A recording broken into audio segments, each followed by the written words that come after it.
In the heart of the Great Lakes region of Africa, a monarch once rose with the vision and charisma to shape an entire nation's identity. King Ntare IV Rutaganzwa Rugamba, who ruled the kingdom of Burundi from the late 18th century into the early 19th, was more than just a king. He was a state builder, a military tactician, and a cultural icon whose influence reverberates through Burundian memory to this day. His reign is often credited with centralizing power, defining national identity, and laying the foundations for what would become the modern state of Burundi. His story is not one of isolated rule, but a deliberate consolidation, diplomacy, and power that reshaped the very idea of kingship in the region. Burundi before Ntare IV was a fragmented land, dotted with competing clans and regional kingdoms, each vying for dominance. The Ganwa aristocracy descendants of the royal line held sway over various regions, but lacked unity. While the kingdom of Burundi technically existed, it was a loose confederation with power concentrated more in local chieftains than in the hands of a centralized monarch. Into this complex web of lineage, regional politics, and clan rivalry came Ntare IV, a ruler determined to change the very structure of his kingdom. Ntare IV belonged to the Abasifu lineage, one of the most powerful clans among the Ganwa elite. Unlike many of his predecessors, he did not simply inherit power, he consolidated it. Through a series of military campaigns, strategic alliances, and administrative reforms, he brought disparate territories under his direct control. Where previous rulers had been content with symbolic authority, Ntare IV demanded actual sovereignty. He believed that the monarch should not only reign, but rule. His rise to power was marked by tactical brilliance and careful political maneuvering. He strengthened the role of the Mwami, the king, by limiting the autonomy of local chiefs, who had traditionally ruled their territories with relative independence. These chiefs, some of whom had built miniature kingdoms of their own, were systematically subdued or incorporated into Ntare's central government. In doing so, he began a process of national unification that would define his legacy. But Ntare IV was not only a conqueror, he was also a master of integration. Rather than simply defeating rival clans and regions, he absorbed them into his system. His court became a center of cultural and political gravity, where regional leaders were brought into the fold and given roles in governance. In return, they pledged loyalty to the Mwami. This practice not only minimized resistance, but allowed for a more cohesive political structure. Under his rule, the idea of Burundian identity began to solidify, an identity that transcended clan and region, rooted instead in loyalty to the monarchy. Ntare IV's military strength was formidable. He reorganized the royal army, creating a disciplined force that was loyal to the throne rather than to regional lords. Cavalry units were deployed with greater efficiency, and warriors were trained not just for battle, but for national service. His armies became tools of both defense and expansion, securing borders and bringing rebellious territories to heel. Through warfare, he carved out a more cohesive and expansive Burundi. And yet, power alone does not secure legacy, vision does. Ntare IV's vision was rooted in the expansion of royal ideology. He promoted the concept of the king as a semi-divine figure, chosen not just by lineage, but by fate.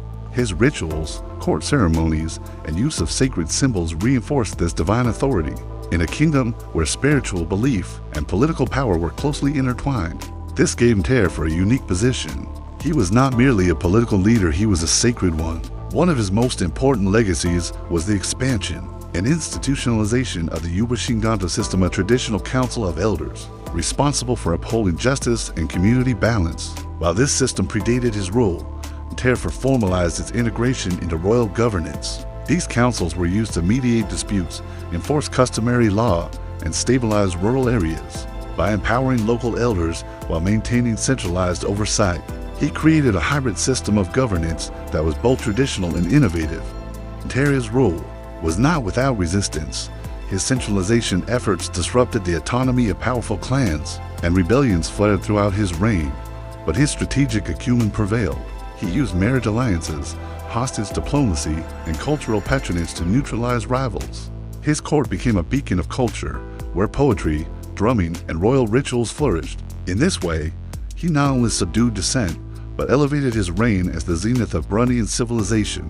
His legacy continued long after his death. Ntare IV's model of governance, centralized, hierarchical, and spiritually legitimized, became the blueprint for future monarchs. His name was invoked by successive kings seeking to claim legitimacy and power. Even during colonial rule, when the Germans and later the Belgians imposed foreign systems of governance, Ntare IV remained a symbol of indigenous authority and resilience. In the modern era, his legacy has taken on new layers of meaning. Burundi's post-independence political history has been marked by cycles of conflict, ethnic division, and fragile democracy. Yet, amid this turbulence, the memory of Ntare IV stands as a reminder of unity, strength, and cultural pride.